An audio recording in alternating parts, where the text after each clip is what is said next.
Welcome to the first gala of the I&I Foundation. This foundation is the brainchild of Ilya and Ilan, our two eyes, and was born in the midst of the first lockdown 2020. Ilya and Ilan are our artistic directors. They maintain all the contacts to the composers and performers. They think of which composer could be matched with which performer, and who should get the next commission. In the future, we will also invite some curators and collaborators to the selection board. Dorothy and Davide and myself are taking care of the administrative side of the I&I Foundation.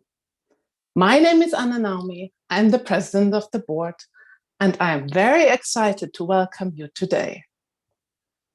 We are a very special crowd who are coming together today, special indeed for two reasons. First, modern music and its composers.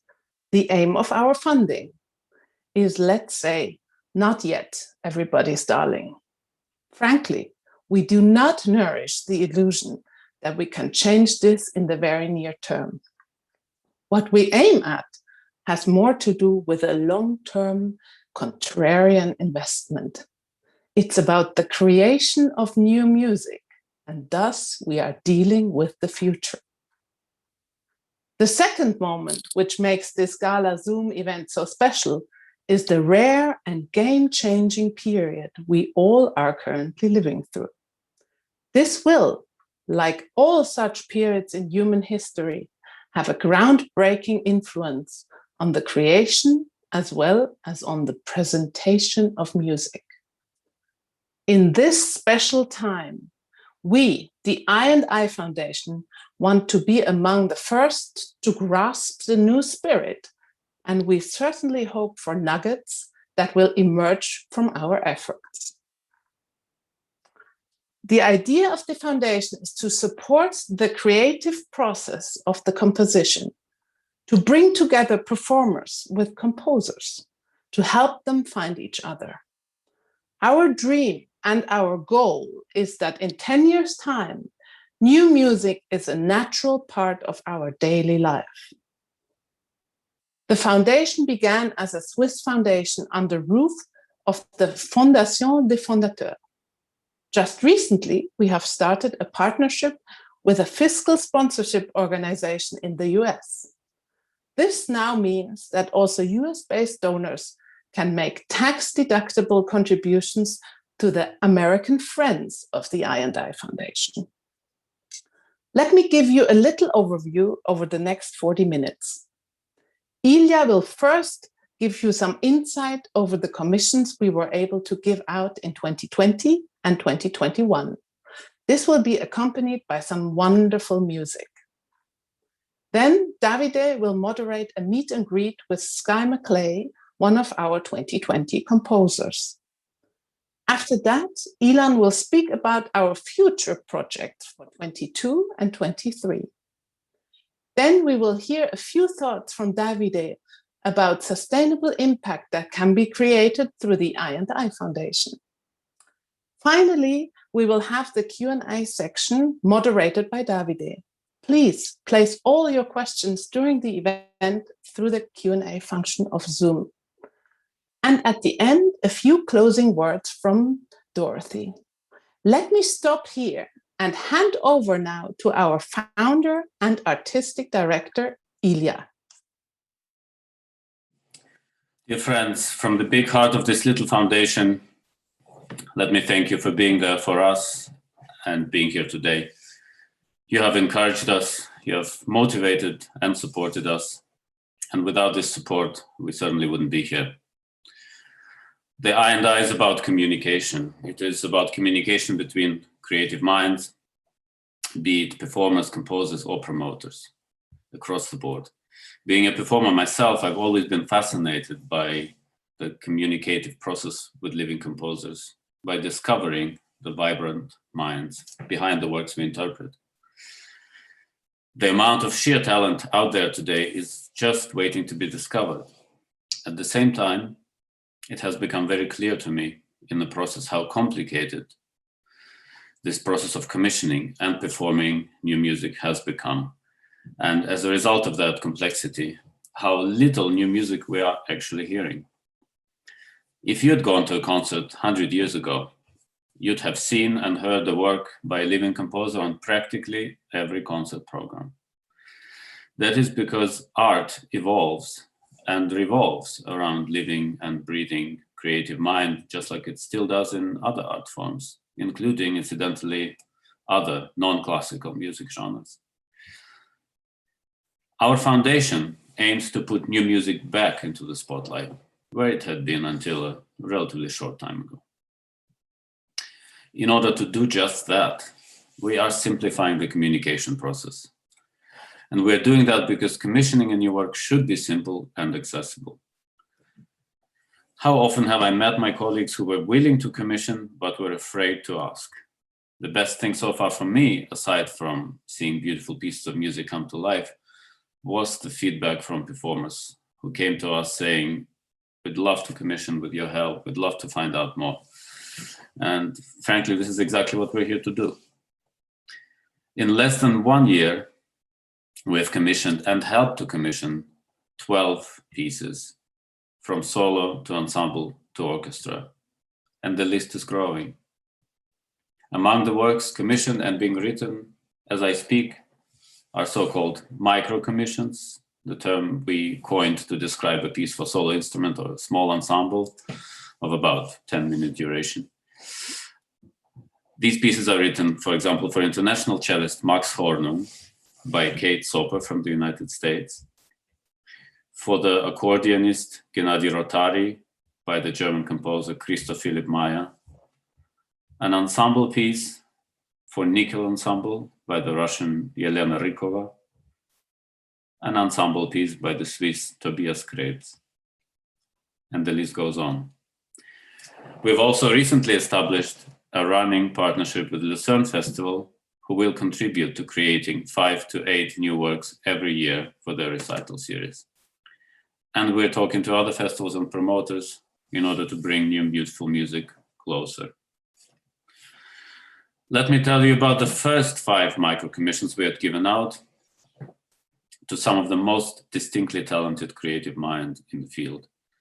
These 5 composers come from different continents and diverse backgrounds. Let me present them here.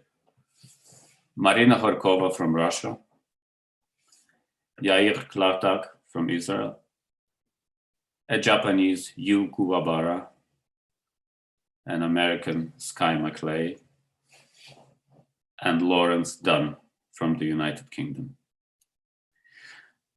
A little over a month ago, I went to Budapest to record and film some of these first commissioned pieces. 2 of these pieces, TR Rhythms by Skye Macklay and Bai and Darani by Yu Kuwabara, will have their online world premiere at the Tectonics Festival in Glasgow this May 8th and 9th. Broadcast by the BBC. We'll of course keep you posted on our website and social media accounts. In the meantime, it is my pride and joy to present now a short video that might give you a taste of these fantastic new works.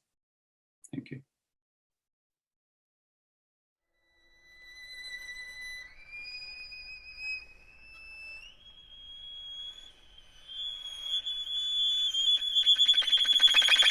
Liquid fragility, which is something in physics.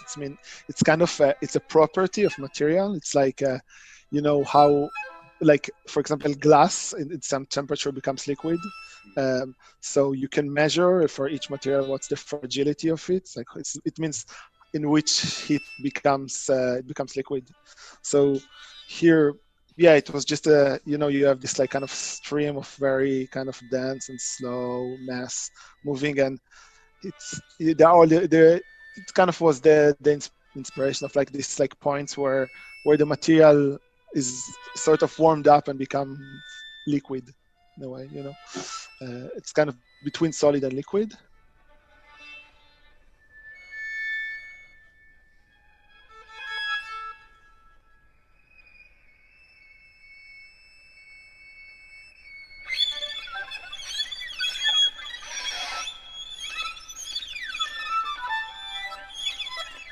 colony collapse. It's a phenomenon that happens to bees. So, there is a colonies of bees, and people see it sometimes happens that you have a colony of bee, and there is always the queen, and there is a moment where suddenly the colony is collapsing, and like all the bees leaving, and the queen is left alone. This is something I also was very inspiring for this. So first it has the bit like effect, I think, of the bees with all the sort of, very fast flageolet, all the flageolet glissandi,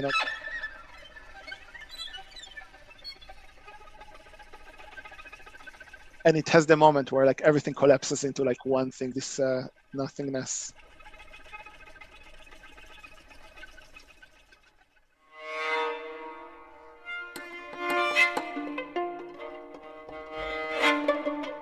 By and Dalani. As the title says, the first half is inspired by, which is an old monk sings solo. Besides, the second half is inspired by Dalani, which is an incantation, so powerful incantation in Sanskrit.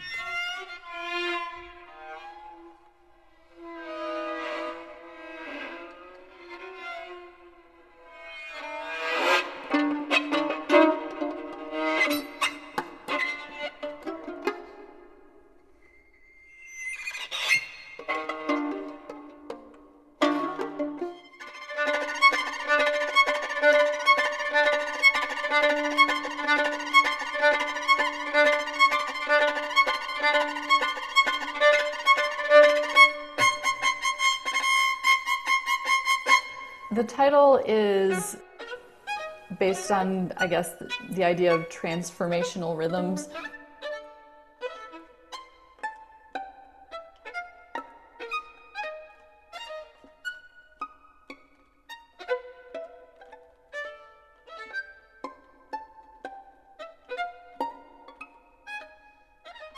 You could think of a lot of the gestures in this piece as some kind of like a variation on a trill. So I also thought of the idea of trill, how that is a gesture, but it's also a rhythm. And especially if you stretch out a trill, it becomes more of a rhythm than a gesture. So those are the three words that I was sort of combining and thinking about in the title.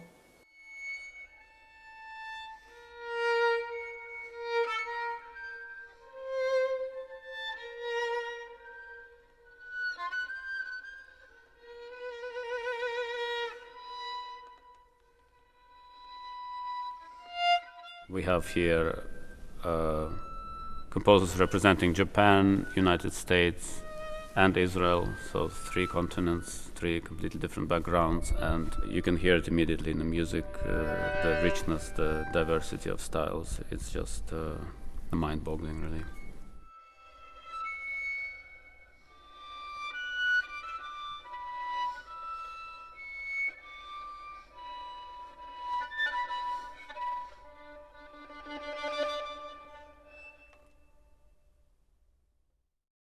I'm very much flattered to host the next session and to chat with Skye Mcclay. She's one of our first 5 composers, and we are going to hear some bits of her piece called Tritons, played by Ilya. But before that, let me quickly introduce myself and my motivation to be active for my friends of the I&I Foundation. I am born in Switzerland in 1973, and I'm devoted to the finance industry, and since my early days, also to the violin. My career success in the finance industry always was a function of working for the best people, such as opinion leaders and visionaries. Their motivation to exceed their clients' expectations was endlessly, while combining personal experience with a good portion of curiosity and eagerness for change through innovation and technology. My motivation to be active for the foundation has mainly 3 reasons. Let me quickly elaborate them. Firstly, the best people in the field of contemporary music came together with a clear vision. Both Ilan and Ilya convinced me from the very beginning to join this project due to their knowledge and even more due to their devotion while staying always humble. Secondly, my friends and trustees of the foundation, Anna and Dorothy, both experts in their fields such as law and music management, substantially contribute to the growth and success of the foundation. And thirdly, after having spent 20 years in the finance industry in asset management and banking, my time has come to return my knowledge of financial aspects combined with my passion and belief for music by contributing to this exciting project, and hence to be part of something that forms a new future for composers and for the music in general. Let me welcome now Skye into the chat. Hello, Davide. Hi, Skye. Thank you very much for joining us on our first event. Let me just quickly give us a brief introduction to our audience. Skye originally is from Minnesota, born in 1988. Skye completed her DMA in composition at Columbia University, where she studied with Georg Friedrich Haas, George Lewis, and Fred Lerdahl. She also holds degrees from the University of Memphis and Luther College. Skye Mcclay is assistant professor of music at Valparaiso University in Northwest Indiana. Her music is published by Peters Edition. The music of composer, oboist, and installation artist Skye Macklay explores bold contrasts, audible processes, humor, and the physicality of sound. Her works have been performed and championed by ensembles such as Jack Quartet, Mivosh Quartet, Le Nouvel Ensemble Moderne, and many more. She has been commissioned by the Fromm Foundation at Harvard University, Chamber Music America, Gaudeamus Musikweek, and the Jerome Fund for New Music, and recently from the I&I Foundation. So, Skye, thank you very much for today's participation. Let me start with my first question. Would you mind telling us in your own words who you are and what is your motivation for this music that we all speak about? Yes, thank you for that wonderful introduction. A few other things about myself are that I'm a curious composer who likes to tinker with ideas, with sounds, and with instruments. And my approach is sometimes improvisational and sometimes systematic. I also am an educator, and I want to share the joy of creative music making with students and also with the wider world and with audiences. And that's where I come from as an explorer of music and someone who just wants to share my joy in music making with the world. Thank you, Skye. Actually, the first piece that I got confronted with was many cadences. And I have to say that I felt in love from the very first moment on, although I have to say joy is for somebody that can listen to it, but probably a very tough one for somebody that has to play it. But let's talk more about the last piece, the Tritums that you have composed for the I&I Foundation. Well, first of all, I was just really overjoyed to have the opportunity to write a piece for Ilya because I was just captivated by his skill and sensitivity as a performer. And my idea for my piece Tritums was that I wanted to, so one thing I'm really interested in my music is what makes a musical idea or a piece of musical material memorable. And as that piece of music is transformed or developed, whatever that means, what about it needs to stay the same so that it's heard as still having the same identity. So with Tritums, my thought was I want to focus on rhythmic identity as the element that stays the same within each section.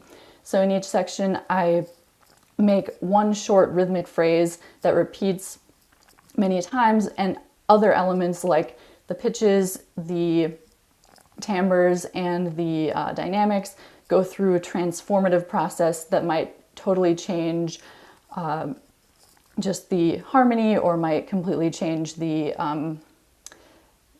again, the timbre.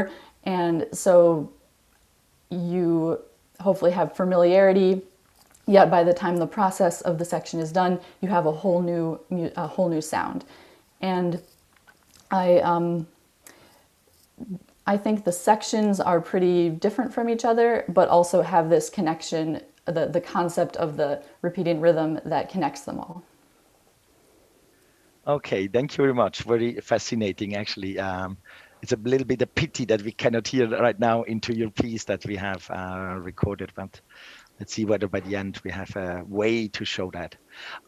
Talking about the impact to receive a commission from the I&I Foundation, especially in such an environment we are living in at the moment, what did it mean to you to get from a foundation a commission? It was really a huge honor, and also a bright spot, as you might imagine, during the pandemic, when musical opportunities just became much more scarce. And I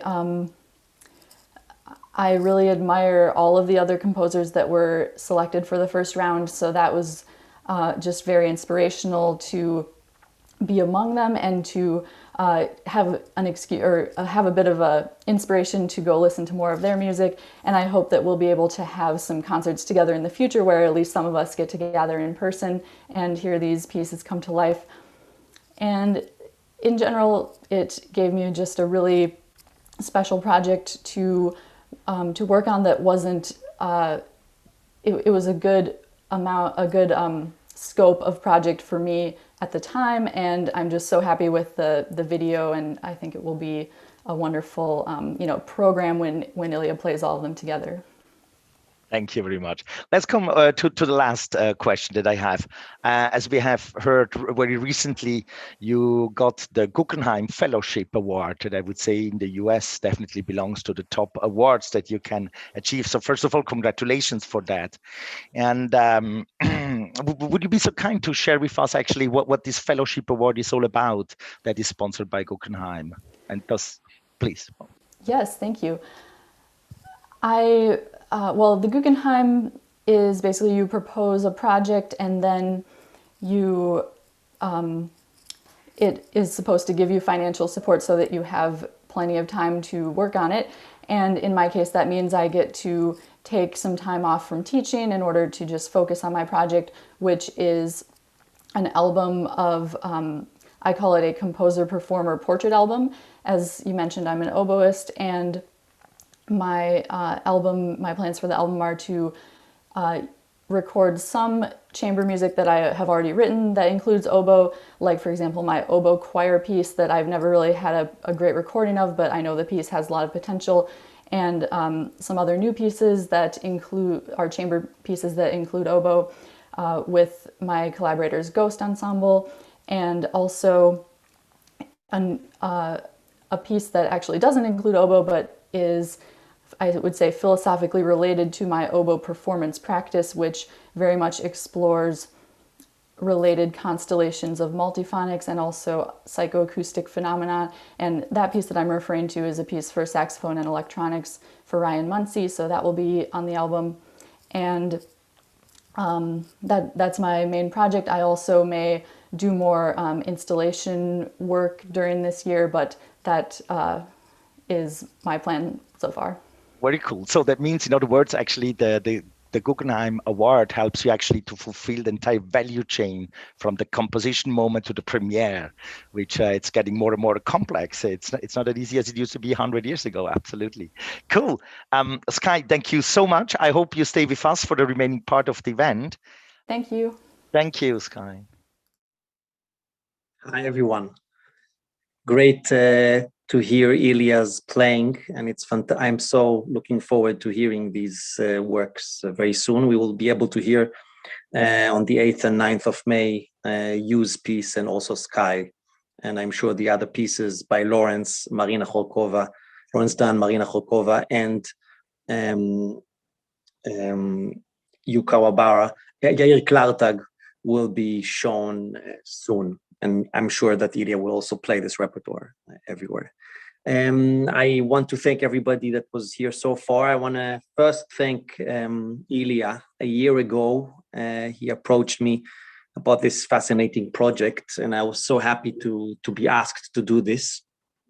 And it immediately kind of made sense to work together with Ilya. I've been working with him for over a decade, conducting and talking about new music and other kinds of music a lot. And his passion for this project was huge from the get-go. And this fantastic team around him really made this whole thing work and come alive. We are really at the beginning of our work. 5 pieces have been commissioned already and almost finished. And some pieces are coming up, and I will go through some of these and not all of them. And also we'll explain a little bit our future ideas. First thing that's coming up in Klangspuren 2022, it's a fantastic new music festival, will be a half-an-hour piece by Elena Ricova.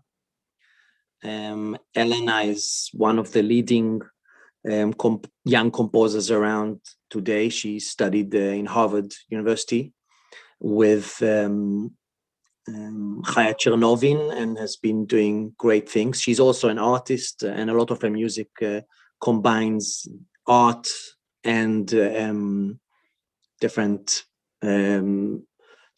art forms and different ideas. The piece will be a quartet for Nickel Ensemble. Nickel Ensemble is one of the leading new music groups of today, in my opinion. It's really a fantastic group, and I'm so happy that this project can happen. It's really a really fantastic thing. Next up is a project by Andrew Mcintosh. Andrew is an American composer based in LA. He studied with James Tenney. He's actually a fantastic Baroque violinist as well, and he's going to write a duo for Ilya Gringolts and Peter Laul. This will be a kind of 10 to 15 minute piece that will be premiering, I guess, in 22 sometime. Next up is an ensemble piece, large ensemble piece by a young Swiss composer called Tobias Krebs. We're still looking for funding for this, and we're also looking for the right ensemble that will perform this, but this piece will happen definitely. Really looking forward to this. And then I'm going to chat a little bit about, again, you see the image of Lucerne. So this is going back to talking about this Lucerne Festival project, which is really a fascinating one. We will have a long-term collaboration with them. We had wonderful conversations with Felix Heri and Mark Sattler from Lucerne Festival, who are part of the Academy, Lucerne Festival Academy. And the plan is to commission new chamber and solo pieces for the debut series. So the debut series in Lucerne Festival has about 6 concerts a year, played by the leading young musicians of today. And the I&I Foundation will assist in finding the right composers for these players and commissioning them. We're also looking for funding for this. This is hopefully a long-term collaboration of at least a few years. After this, it would be good actually if we hear from Mark Sattler himself. Here he talks about the project. The I&I Foundation stays for creating new music projects. The I&I Foundation brings together young composers and interpreters and connect them with festivals like Lucerne Festival. We like this idea very much because it's so important to have in our musical life also new music. Kinder schafft Neues, as Richard Wagner said. It's so important, it's so refreshing. And I think that the I&I Foundation connects also musicians, composers and interpreters who maybe are not so familiar and not so into this new music business. And it's very helpful indeed to make this enforcement and to help young musicians, composers and interpreters to step into this field of creation. Thank you, Mark. I guess I would also like to mention a little briefly our future plans. These pieces will include orchestral music, hopefully, large ensemble pieces for solo players. We will have orchestras, we'll communicate with orchestras, ensembles, opera houses, and individual musicians to find the right projects to do. We are also keen to involve more people in our team so that we have more people to help us select composers and performers. So this will expand in the next few years, hopefully vastly. So we will have guest composers assisting us with this, or guest curators and managers. So this will be kind of ongoing, continual collaboration. Yeah, and it would be maybe nice now to hear from Max Hornung, who is going to premiere a new piece by Kate Soper. He didn't know Kate's music, and it's wonderful to hear him talk about this new collaboration. Thank you. Hello, everyone. This is Maximilian Hornung speaking to you. I'm very, very, very excited about the newly founded I&I Foundation, founded by Ilya Gringolts and Ilan Volkov. And I think a foundation like this is extremely unique. I don't know if something like this has been there before. And I'm already working with them on a new commission on a piece for cello solo. And I'm really, really, really excited for this to happen. And I can't wait to hold this piece of music in my hands very soon, hopefully. And what's so important, music has always been a mirror of the society, of times, throughout all centuries. And especially today, when everything goes so fast, music is absolutely essential because it's probably one of the most accessible, one of the most direct art forms. And it's probably the only place where you can be really free, where your thoughts, where your mind can be really free, and where you can also freely reflect. So it's definitely a mirror of our times now, and that's why it's so important. It's part of our history, and it's essentially important in my mind for our society. So supporting the I&I Foundation is not only supporting new music, but it's only supporting a healthy and peaceful and liberal, open-minded society. And I leave it to the professional hands of Ilya Gringolts and Ilan Volkov to find out amazingly talented young composers to make this happen. Thank you very much.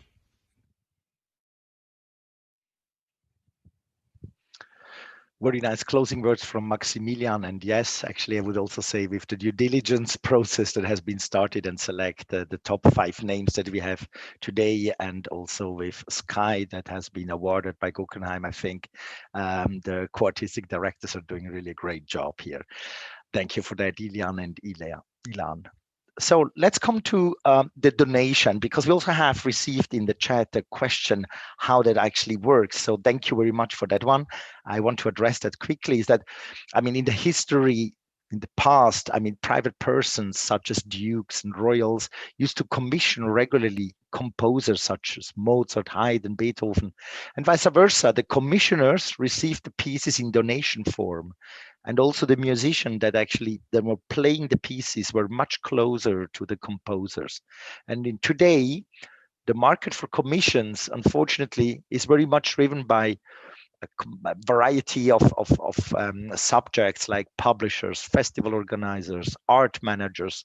And you see the more complexity arises and comes into also because of the intellectual property right, which can slow down the entire commissioning process and not seldomly ends in an adverse selection also of composers.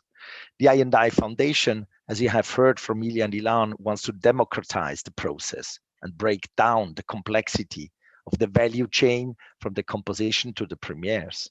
So examples of donations actually range from private persons we have up to festivals, where either direct commissions have been asked or they express the wish of using I&I's database.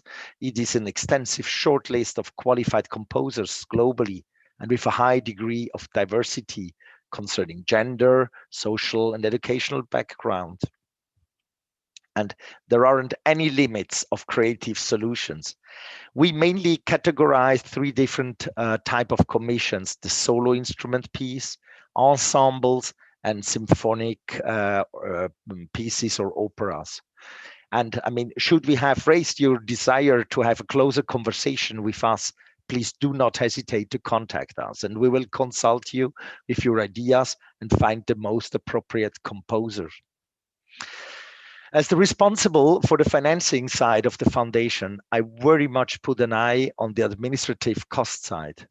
We aim for 75 to 80% of the invested capital goes into the commissions, while the remaining part, which is about 20 to 25%, falls for administration costs only. We believe that this is a solid and credible way of running a foundation. In other words, my friends and I put a lot of effort into our work voluntarily. I hope that I was able to address the question of the donation. I mean, there are people, they just give us money and then it ends up in the pot where we decide how to allocate. And then also we try to cover some administrative costs, or a commissioner can actually have a very concrete idea that we can together elaborate, find the right composer, the right instruments, and then go into the commissioning side. I have here, coming into the Q&A session, I have here from Min Jung a question that is related actually to probably Ilan or Ilya could take here the question up and answer that in the Q&A. Who would love to? Ilan? I can briefly do it, but Ilya is better. I guess this is the question. Maybe you could read the question as well, Davide. Do you mind? Yes, she writes, I'm always looking for opportunities to promote contemporary music, but this is not as always as straightforward as it might seem when it comes to programming.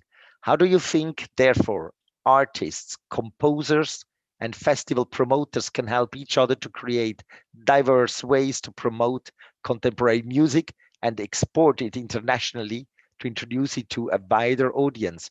And does it also require more lateral thinking other than simply performing these works? So thank you for the question. Well, yeah, that's a huge question. And I guess we're all asking these questions when we're working in this field. I would say one thing is that I don't think we are hoping to make sure that a lot of these pieces are part of a normal, what you call normal repertoire. So they won't sit in a ghetto of only new music, but they will be performed by musicians that, for example, play a lot of music. For example, Mark Hornung, he's not known for his new music interest, but he is interested in that, and he will perform this piece side by side with a lot of other repertoire, more standard repertoire that he's doing. So this is part of, I think, the way to do it. I mean, in another aspect, it's also to make sure that we have a strong connection between musicians and composers. And I think this is what Ilya's interest is in this collaboration and foundation. And so I'm very curious about that, to help performers find the right composers for them and vice versa. And so because these links are the ones that carry then later to an audience, to a wider audience. Maybe Ilya wants to say a few words as well, I don't know. Yes, Ilan, well, you basically said it, but I just wanted to add that yesterday I got a new piece by a text message. This was the first for me. You know, I'm looking at my phone, I have a new piece written for me, and it kind of comes in the PDF format through an SMS. And that it would never have happened if I hadn't known the composer. And I think this is really the kind of fetal stage of creation that we are looking to sponsor and support. Because indeed, I think if music is played not only by new music specialists, but really by everyone, there will be no question of bringing it to the wider audiences, because that follows directly from musicians performing it. And this is how it's always been. We're just hoping to bring it back. Thank you very much, Ilya and Ilan, for addressing the answer to that question. If there aren't any more questions that I don't see in the Q&A, then I suggest I explain quickly how we are constituted and how commissioners can donate for us. So we have actually two options. As you have heard, we started our journey here in Switzerland thanks to the umbrella foundation Fondation des Fondateurs. We are part of this umbrella foundation. And so for Swiss domicile people, it's a quite straightforward way to donate them through the Swiss Foundation. And recently, our president, here you can see also the details attached. And recently, our president, Anna, went into a longer dialogue and due diligence of a partnership with, actually, it's called the American Friends of the I&I Foundation, where for US domicile person, we are also now having the possibility to donate and with the tax deductibility in that one. Hello, everyone. It's wonderful to see you. I'd like to start by thanking Ilya, Ilan, Davide, and Anna, who have worked tirelessly to make this Gala Zoom event happen and to make sure everything has run so very well. Our thanks must go to Skye Mcclay for speaking to us tonight and showing us that your contribution has indeed made an impact to her life and career. We all came here to celebrate the first year anniversary of the I&I Foundation, and we heard about the vitally important work Ilya and Ilan are doing for contemporary music and its place in music history. We, that is you, the donors, you, the supporting parties, you, the volunteers, Ilan, Ilya, and the board have achieved so much in 1 year. It was just 1 year ago that we received a call from Ilya and his call to help us support his vision to aid composers and the future of music, especially during these challenging times, but also beyond in a sustainable way. As events stopped, performers started to voice themselves through their social media performances and through songs. We have all seen and been moved by their group performances on YouTube, Facebook, and Instagram, as well as live performances outside their homes for neighbors and to frontline healthcare workers. But we could see composers disappearing from our visibility. Their music was not getting played. There was not a call for them to write music. There was a danger that the history of music, especially for the young generation, our future, would not survive these times. Then a strange thing happened, and it was rather like a camera going click, click, click. We could see Ilya's mission fulfilled by creating a foundation which could bring effective help to composers and bringing in Ilan as his co-artistic director. We could see who needed help. The young composers who would have an opportunity to write and get paid straight away, which they needed during this challenging time. Who was the third party in the frame? How did we fit?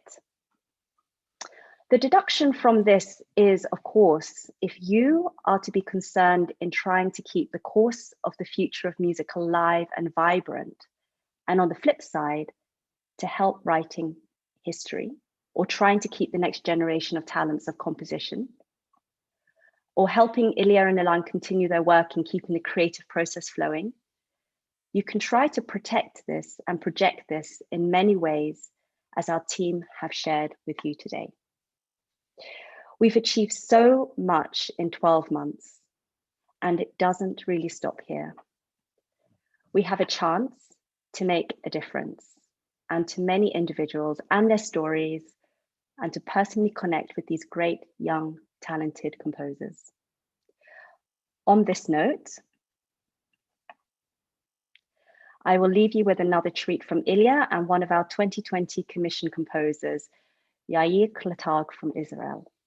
The piece is called Instabilities, and in his own words, he says the following about this commission. As a means of coping with the inherent instability of all systems surrounding us, I have been looking for natural phenomena that are characterized by a constant state of imbalance. So, ladies and gentlemen, as they say, all good things must come to an end. For tonight, that is. We look forward to seeing you at our next event. Stay in touch, stay connected, and stay safe.